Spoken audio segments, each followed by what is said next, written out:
Mais c'est vrai que tout le monde peut être plus ou moins content, et les LR notamment peuvent être extrêmement contents de la soirée d'hier, parce qu'il y a beaucoup de villes que vous récupérez. Vous vous souvenez, quand on était gamin, on regardait l'école des fans avec Jacques Martin, et tout le monde avait gagné.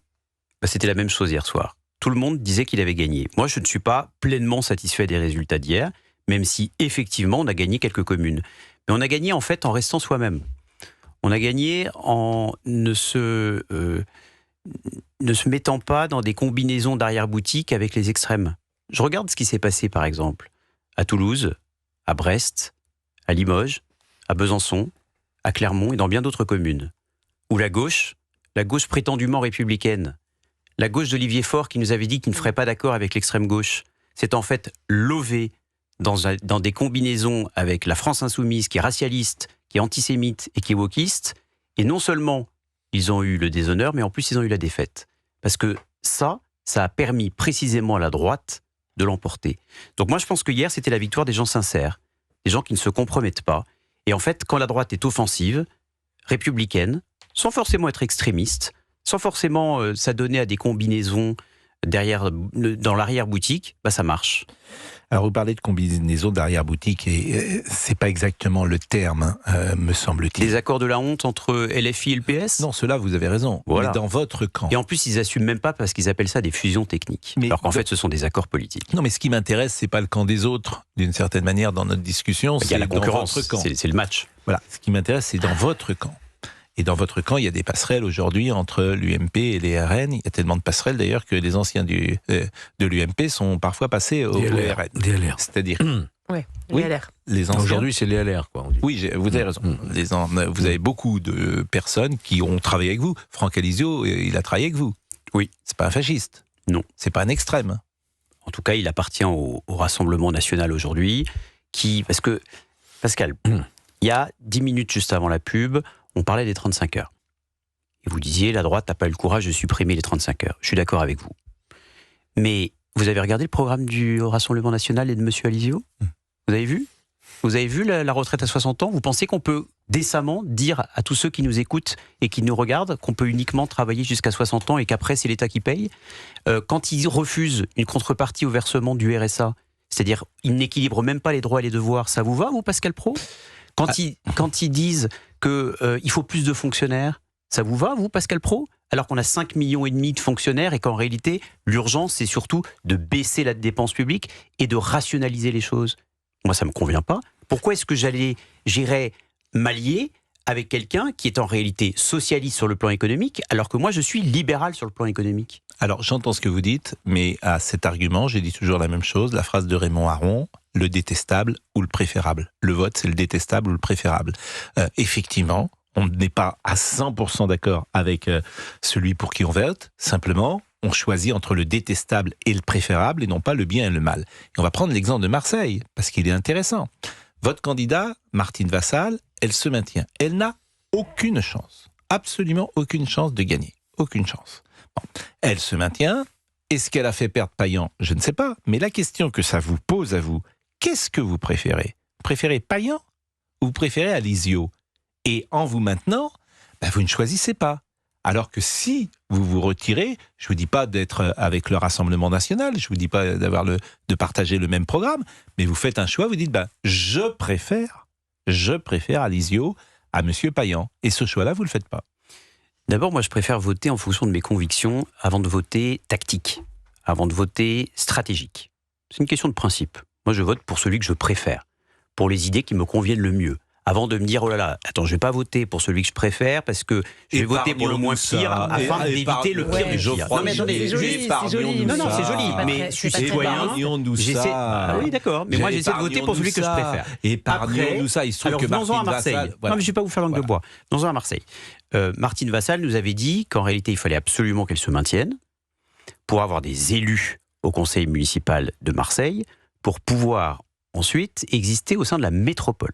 C'est ce qu'elle nous avait dit. Mais elle a dit le contraire ce matin. Non mais je suis d'accord, mais je vous dis ce qu'elle nous a vendu. Mais alors, vous racontez... on a été trompés. Ok. Ah, parce qu'autrement, vous auriez fait différemment ? Non, mais je dis juste que les questions se posent. Mais attendez, j'ai une autre différence avec vous. C'est que je fais la différence entre le PS et LFI. Je fais la différence. Parce que si on ne fait pas la différence, on ne pourra jamais récupérer les gens de la gauche républicaine qui justement refusent de s'allier avec la France insoumise. Moi, ce que je ne supporte pas, c'est cette gauche. Il y a deux gauches en fait. Il y a deux gauches, Pascal. Mais on est tous d'accord là-dessus. Ah bah d'accord, mais je vous parle de votre... Et si c'était de Logu qui l'avait emporté au soir du premier tour à Marseille, l'histoire aurait été très différente. Je vous parle de vous, et je vous parle de vous.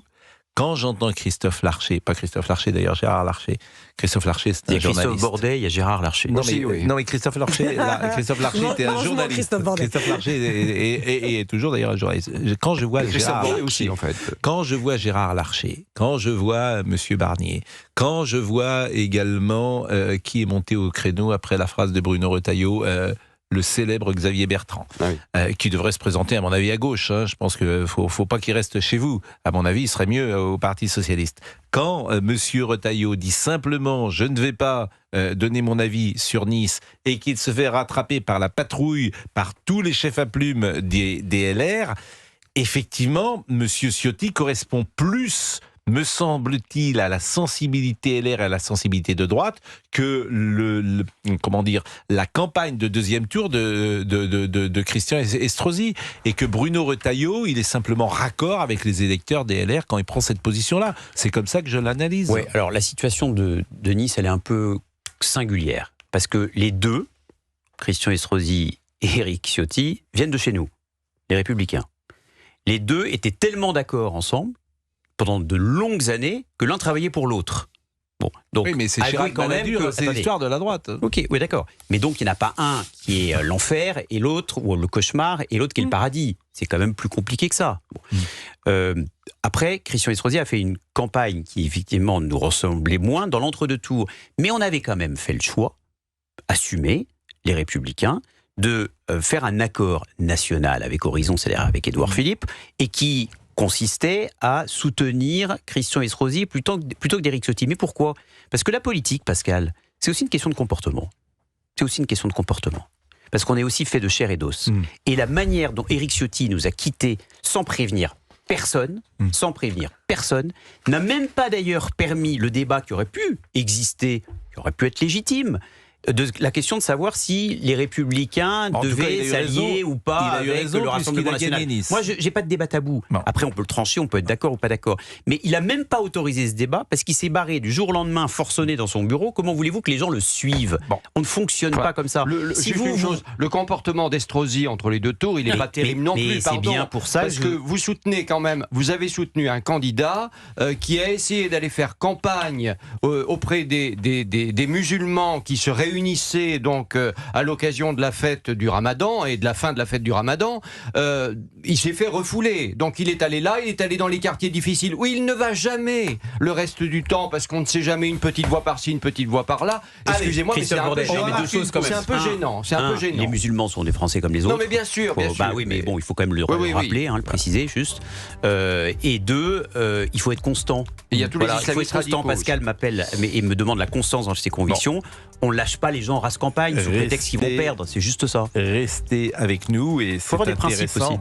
Oui, on avait eu des principes. Je veux bien qu'on parle des principes des LR. Non, mais la difficulté de ce parti, on le voit bien, c'est que il n'y a pas forcément un chef qui impose sa ligne. Il y a des lignes fluctuantes. Il y a des telles différences. Alors, il y a peut-être aussi des problèmes d'ego, mais il y a des telles différences de sensibilité entre un Xavier Bertrand, entre un Laurent Wauquiez, entre vous-même peut-être. Ça a toujours été le cas de la droite. Et ça ne l'a pas empêché de gagner. Oui, de la droite, on a même eu deux candidats en 95, on était petits, Balladur et Chirac, et on a quand même gagné. Oui, j'entends bien. J'aime bien quand Pascal me dit oui. Non, mais je pense quand même que vous gagneriez. On a toujours eu des souverainistes, on a toujours eu des pro-européens. Oui, mais maintenant, il y a des gens de gauche. On a une droite très sociale, une droite très libérale. Il est 17h28. Bon, écoutez, tout va bien. Non, j'ai pas dit tout allait bien. C'est pas ça que je dis. Non, c'est pas ça que je dis. Ça serait bien quand même d'avoir une unité, me semble-t-il, pour votre parti. Mais la France est à droite, globalement. les métropoles sont à gauche, mais toutes les grandes métropoles. C'est vrai à New York, c'est vrai à Londres et c'est vrai à Paris. Elles sont, ces grandes métropoles, sans doute à gauche. Pourquoi ? Parce qu'elles se sont paupérisées avec des jeunes gens, bac+5, qui sont formés, mais qui sont en très grande difficulté financière et qui se tournent vers la gauche. C'est une analyse possible. Bon, et puis il y a une autre France paupérisée, parce que tout le monde est paupérisé, mais cette autre France paupérisée, parfois, elle va vers le RN. Donc c'est Castres, c'est toutes ces villes qui ont basculé. Et puis il y a les LR. Bon, et je remarque quand même hier que dans cette France qui penche à droite, c'est que si vous trouvez, vous, la droite, et c'est ce qu'a dit Gérald Darmanin, un candidat, droite-centre-droite, et que vous arrivez à mettre sur la même affiche Xavier Bertrand, David Lisnard, Laurent Wauquiez, Édouard Philippe, qui est candidat encore possiblement Retailleau. Bruno Retailleau, Gérald Darmanin. Si vous arrivez à mettre sur la même affiche tous ces gens-là, en fait, vous êtes au deuxième tour, et là, vous pouvez gagner. 100% d'accord. Oui, mais comment vous faites ? Les primaires. Alors, il y a la tuyauterie. Parce qu'il y a quand même des sensibilités différentes dans ce que j'ai dit. Mais entre comme Wauquiez, Lisnard, Darmanin, Xavier Bertrand, c'est des sensibilités différentes. Comment vous faites ? Alors d'abord, on va être pragmatique. Mais c'est l'exemple de Nantes d'ailleurs. La droite est du centre et Nantes a failli tomber. Exactement, à 49%. On part du principe que le Rassemblement national va être au second tour. C'est ce qu'on imagine. Il faut se méfier de la France insoumise. Parce que plus Jean-Luc Mélenchon dit des horreurs, plus il monte. Et je vous rappelle qu'il a quand même fait 22% à une élection présidentielle, soit plus que ce que jamais Jacques Chirac n'avait fait alors qu'il était devenu président de la République. Donc, le ticket pour l'existence et la qualification au second tour, elle va peut-être être à 16-17%. Si on y va séparé, on n'y arrivera pas. Et on est certain d'avoir un second tour, la France insoumise et le Rassemblement national, ce qui ne me convient pas. Donc oui, je suis favorable à ce qu'on ait un seul ou une seule candidate. Mais moi, je suis pas... Je déteste l'expression bloc central. Je suis pas central, ça veut dire centriste. Moi, je suis pas centriste. Moi, je veux un candidat de droite. Voilà, une droite offensive, républicaine, qui n'a pas besoin d'être extrémiste, mais ça peut fonctionner. Et j'ai une référence pour ça. C'est Sarkozy 2007. Indépendamment de la manière dont l'exercice du mandat ensuite s'est opéré, Nicolas Sarkozy en 2007, il était clairement de droite, et parce qu'il était de droite, il pouvait rassembler au-delà, et d'ailleurs, il rassemblait de Christine Boutin à Jean-Louis Borloo, qui, si vous les mettiez dans une pièce, n'avait pas grand-chose à se dire au départ et qui correspondait à des sensibilités très différentes. Sauf qu'il était chef, pardonnez-moi, et qu'il avait le charisme pour rassembler. Et puis l'échéance arrive bientôt, donc ça pourrait être qui ? J'y viens. Parce que c'est pas dans 10 ans. Nicolas Sarkozy, c'est dans un an. Vous avez raison, mais Nicolas Sarkozy d'abord avait un passé, il avait un charisme personnel, il avait une capacité à fédérer. Aujourd'hui, qui à droite en fait, il n'y a pas de Nicolas Sarkozy à droite. La méthode est simple. S'il n'y a pas de candidat naturel, c'est-à-dire un nouveau Nicolas Sarkozy qui viendrait plusieurs années après, et a priori on ne le voit pas pointer son nez, eh bien, on fait ce qu'on appelle un système de départage, une primaire. Alors, tout le monde pas faire un primaire avec 10 personnes, comme je l'ai dit, il y en a 10. Et pourquoi la démocratie, je crois que Xavier Bertrand, il avait... d'abord, certains ne voudront pas de la primaire. Je crois que Bruno Retailleau a dit pas de primaire. Il y a plein de gens qui ne veulent pas de primaire. Et ils ont raison d'ailleurs, parce que ce n'est pas un bon système. En fait, c'est simple. La primaire, je vais vous dire c'est pas la primaire qui empêche de gagner. Je vais vous dire quelque chose. François Fillon, il n'a pas perdu à cause de la primaire. Les grands chefs à plumes, vous vous mettez dans une pièce... Et puis vous tirez vous tirez au sort. Parce qu'au fond, c'est pas très grave. C'est les mêmes. Je préfère la démocratie plutôt que le hasard. Mais je vais vous dire. Mais ça pourrait être qui ? Pourquoi c'est les mêmes. C'est les mêmes. Bruno Retailleau, Xavier Bertrand, c'est pas les mêmes, non ? Oui, vous avez raison d'ailleurs. Mais c'est pas les mêmes. Si vous tirez Xavier Bertrand, c'est pas la même chose que si vous tirez Bruno Retailleau. Les gens choisiront entre eux. Oui, mais il n'y aura pas de primaire. Donc votre scénario. Il y aura mais je suis pas d'accord. Mais il n'y aura pas de primaire. Mais ils ont pas le choix. Oui, mais tout le monde ne viendra pas à la primaire. Et ceux qui ne viendront pas, ils se disqualifieront. Ils partiront tout seuls. Mais ils font 3%, Pascal Pro. Eh bien, s'ils font 3%, c'est 3% dans les sondages et donc ils seront obligés de se désister. Mais ce qui est intéressant, ce que vous dites, parce qu'ils feront effectivement 3 ou 4%, et c'est 3 ou 4% dans les sondages, mais pas dans les urnes. Ils iront même pas jusqu'aux urnes. Quand on fait 3% et qu'on n'a pas d'argent pour faire campagne, on fait comment ? On n'est pas remboursé. On n'est même pas remboursé. Donc en fait, on se disqualifie dès le départ. Mais effectivement, M. Lisnard, par exemple, il a dit déjà qu'il voulait y aller tout seul. Voilà. Mais il dit ça aujourd'hui. Et puis s'il y a une primaire et que on lui dit, une primaire parce qu'il y a tellement de candidats possibles à droite. D'où la primaire. Je suis d'accord avec vous, mais c'est pas simple. Bon, c'est même pas acté. Georges Fenech. C'est ça, l'élection 2022. les 2 finalistes, Emmanuel Macron et Marine Le Pen, c'était les 2 seuls qui n'avaient pas fait de primaire. Parce qu'il n'y avait pas de débat interne chez eux. Il n'y avait pas de débat. Emmanuel Macron était sortant et Marine Le Pen était la leader incontestée du Rassemblement national. Mais vous savez je ne fais pas la primaire par plaisir, je fais la primaire parce qu'on n'a pas de leader naturel. Le dégât des primaires, il a raison, Georges Fenech. Attendez, mais la bagarre, on se réconcilie. Rappel factuel. 2016, François Fillon gagne la primaire. Tout le monde pense, au moment où il gagne la primaire, qu'il va devenir le président de la République. Il a un boulevard. Il a un boulevard. Et en fait, la primaire, ça peut être aussi une fusée qui vous lance. Après, il s'est planté pour une autre raison que l'organisation de la primaire. Donc ne disons pas à chaque fois que la primaire est l'assurance de la défaite. La primaire n'est pas une garantie de victoire, mais c'est pas l'assurance de la défaite. Il y en avait 3 en 2017. Oui, mais il y en avait 3. Il y en avait 3, là vous en avez 10. Et bien alors, mais dans les présidentielles, il y a toujours 10 personnes, à la fin il y en aurait 3. Même pas sûr que c'est ça qui va se passer. Le scénario de la primaire n'est pas acté non plus. Qui va arriver. L'homme providentiel. Il a été il y en avait 5. Jean-François Copé. 6. Pas en 2000. Mais bien sûr que si. Nicolas Sarkozy, Alain Juppé, François Fillon. Il y avait au moins 7 candidats. En 2017. Mais évidemment. 2016. En 2016, il y avait autant. Évidemment. C'était 6. Je me souviens des débats à plusieurs, ils étaient très nombreux. C'est vous dire, je les ai oubliés. Et il y en a un qui s'était imposé, notamment pendant les débats télévisés, c'est François Fillon. Et je me souviens d'un échange entre Nathalie Kosciusko-Morizet notamment et le président Sarkozy, qui était assez savoureux. Je m'en souviens bien. Vous vous en souvenez. Bruno Le Maire aussi, il avait. Bon, et vous êtes avec qui alors dans cet aéropage? Vous êtes moi, le plus proche de qui? Je suis celui qui va nous faire gagner. D'accord. Voilà. Non mais attendez. Mais votre sensibilité, elle est... Parce que moi je veux que la droite gagne. Vous êtes terrible les hommes politiques. Vous êtes plutôt Lisnard, vous êtes plutôt Xavier Bertrand. Mais attendez, on met pas un petit grain de Lisnard, un petit zeste de machin. Il y a combien de vice-présidents républicains? Il y a combien de vice-présidents? 5 ou 6. 5 ou 6, oui, donc il n'y en a pas en fait. Quand il y a 5 ou 6, vous êtes tous vice-présidents.